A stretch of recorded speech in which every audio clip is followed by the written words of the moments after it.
What is up everyone? Today I'm going to show you one of my most interesting class setups in my opinion. This is a variant of the M4A1 not a lot of people would dare to use in Warzone because, well, it has a few glaring negatives. But oh man, the damage output on this class makes the gun one of the hardest hitting ARs in the game.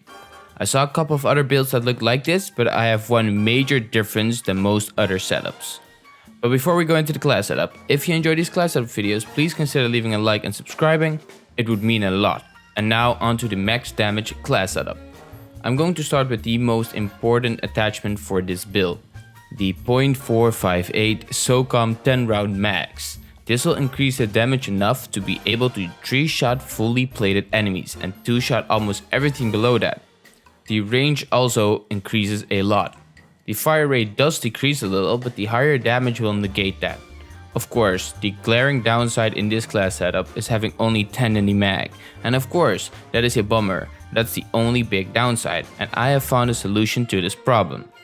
If there was a way to increase the rounds in the mag, I would definitely go for that, but there is no way. So what is the second best solution?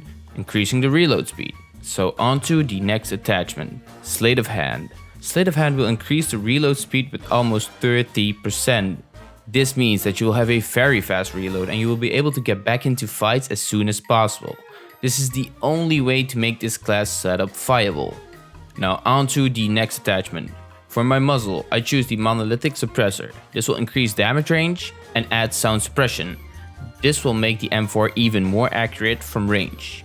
Up next, the stock M16 Grenadier, increasing the damage range, bullet velocity, and add some extra recoil control. Combine this with the monolithic and the Socom rounds and you get a fast firing marksman rifle with high damage output and a fast reload speed. The stock M16 Grenadier is the best barrel attachment for the M4A1, doesn't matter which build you're going for. And finally, the GI Mini Reflex. This is mostly preference. I normally use no scope on the M4 because I like the iron sight, but with the extra range, you could use this weapon as like a marksman rifle, so a scope would definitely help in those situations. I chose the GI Mini Reflex because I like it the most. Use whatever scope you like.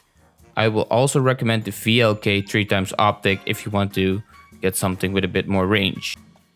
The synergy between the Socom rounds, the Slate of Hand fast reloading, and the added range makes this a max damage M4 build that is incredibly versatile.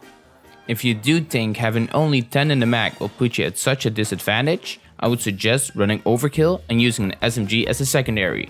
I would recommend an MP7 or an MP5. You can make your M4A1 a more long-range weapon and let your SMG do the close encounters. This M4A1 is the definition of a high-risk, high-reward weapon. Hitting your shots will result in you winning the fight.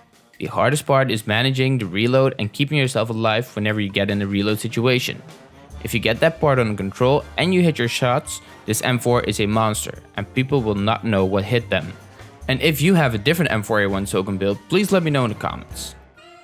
If you enjoyed this class setup, consider leaving a like and subscribing to my channel. I would appreciate it a lot. And I will see you in the next video.